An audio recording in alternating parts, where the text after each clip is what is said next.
Hey there, this is Coach Bill with Meditate School of Mindfulness, and I'm coming to you to talk to you today about our equanimity training, to introduce you to the practice and to what the course is all about if you choose to follow that. So it all has to begin with understanding what equanimity means, and the way we're approaching it is this is really next level mindfulness training. It is the ultimate place that we are practicing to reach as we're practicing mindfulness. Mindfulness and meditation just isn't about doing the deed of meditation. It's not just putting it on your to-do list and checking it off. It's about cultivating this place that we call equanimity within ourselves. And equanimity is getting you to that space where you have a calm mind and an even temper that can help you make peace with the difficulties in life, help you find calm amongst all the stressors in our life, with the realization that we cannot protect ourselves fully from everything that causes us stress. But it's what we do with that that makes a difference. And that's what this equanimity training is going to do. It's going to elevate your mindfulness training to the next level. So at this space and this time, it is suggested that you already have a mindfulness practice. And if you do, then it's great to continue from here. If you don't, there is some guidance in this program that will lead you to it, and there's some supplemental classes that you can take if you haven't taken some mindfulness training built into this course. So let's begin right here by defining what equanimity means. The dictionary defines equanimity as mental calmness and evenness of temper, especially in difficult situations. What it's doing is it's referring to a mind that is at peace, in spite of the stressful situations. It's a mind that, it's a mind and a person who becomes resilient in their life, understanding that we are emotional beings, understanding that life has its ups and downs. And as we practice going with the flow of life, we choose to be guided, but not forced to go in certain directions. In this practice, we see it as the practical path to living with less suffering. Look, we all suffer in some way or another. We all have sorrow in our life. We all experience grief and pain and heartache. But some of it comes from our own dissatisfaction with the fact that life is ever changing. We have this longing in our life for things to be different than they are. Even when we have no control over a particular circumstance or person or thing, we want to control it. And our suffering is caused because we can't. We want to have all the answers and offer the solutions to the people around us, but we can't solve everyone's problems. We can spend all this time caught up in this constant longing for a life that should be different. But understand, we can't always make things different. There are some things we can't change. And it just makes you miserable when you fall into that place of, what if this happened? What if that happened? Being in this space of regrets and the whatabouts and the what ifs. We have to come to see that everyone's life has its shares of both joy and suffering. And the only way to find joy in our life is to stop trying to change the circumstances that we have no control over. Instead, we need to practice being where we are, practice being in the space that we're in, and come to a moment of acceptance with the situation that we're in now. We can take stock of where we are, and then we can determine what we're going to do with that. So we don't want to confuse this acceptance and equanimity with a resignation or an indifference to life. And we're not just shrugging our shoulders and saying it is what it is. What we are saying is it is what it is, and then I can do something with it.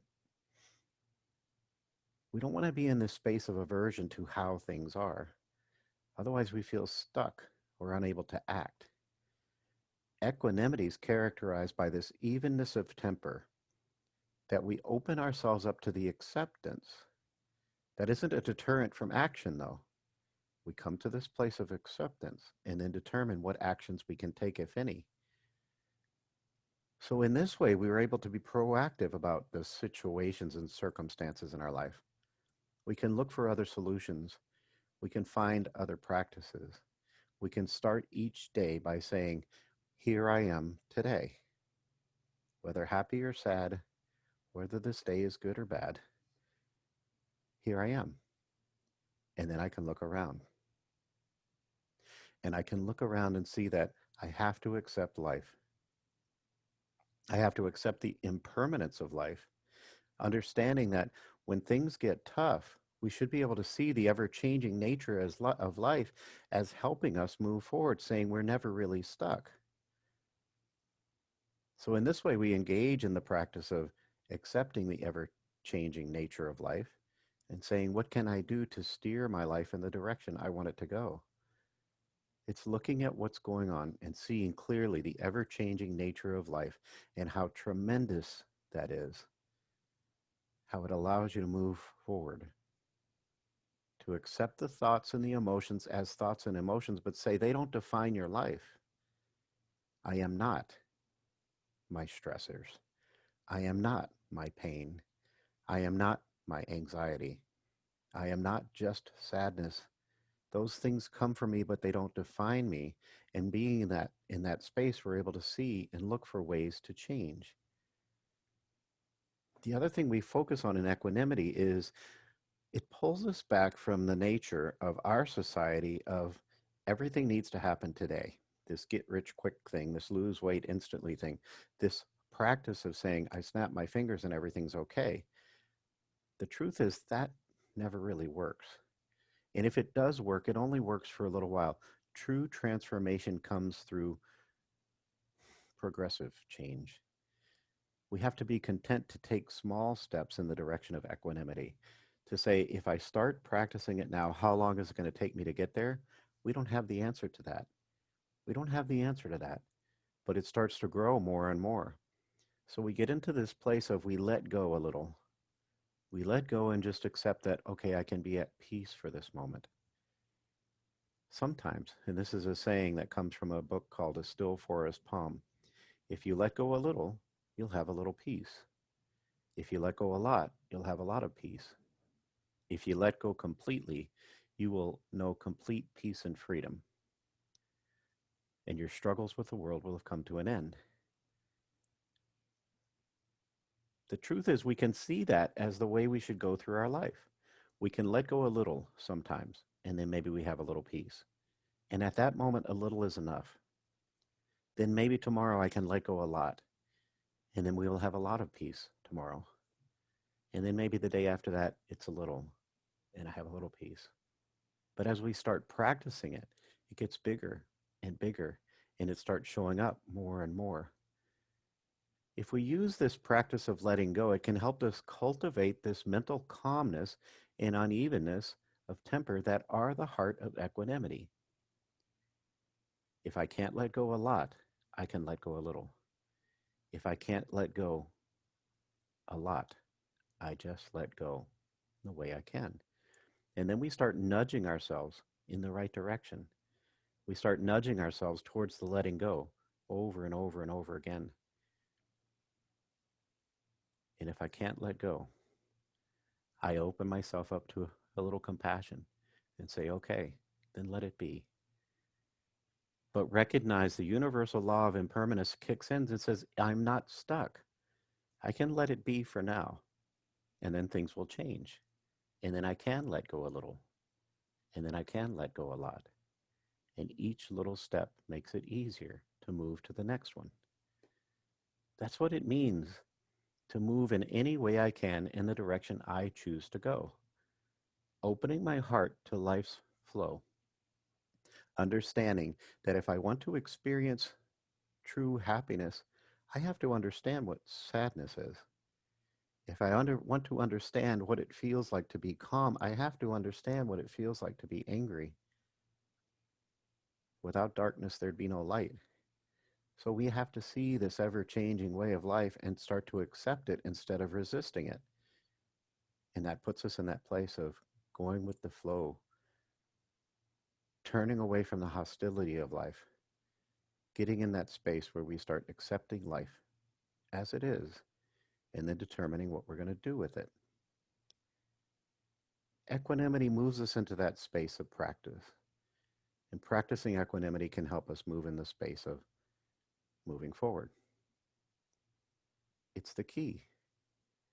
The first trick to achieving equanimity is simply to keep the concept of equanimity in the front of your mind, especially when somebody's pushing your buttons, or especially when you feel that anger response kicking in.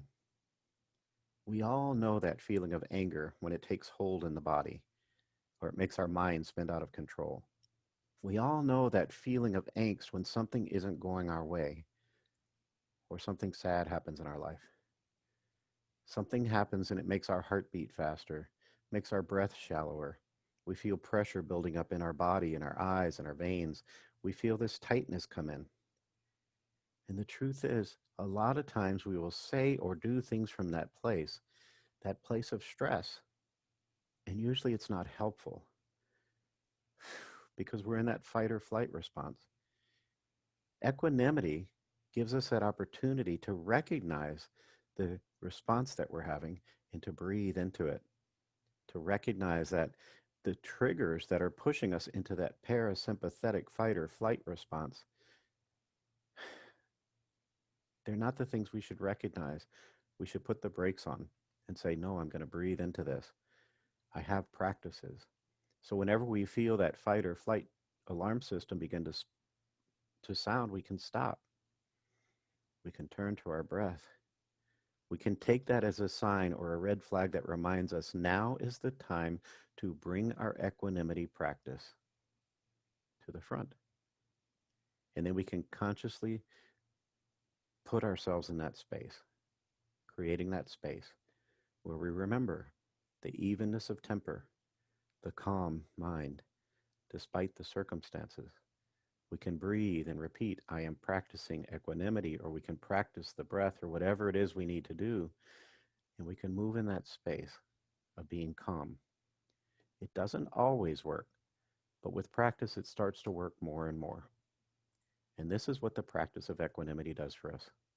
It moves us into that space where we're starting to enact our mindful practice in our everyday life. So, if you'd like to come with me on this journey, take a look at the course that we have to offer. It's a 12-module course that includes reading, videos, some meditations, and each and every module includes a one-on-one coaching session with me or another mentor should you choose. So if you want to take this journey, click on the link at the bottom in the description. See what the program has to offer you and see if it's right for you. So I invite you to join me on this journey, and I will be your coach every step of the way. I'm Coach Bill. Have a great day.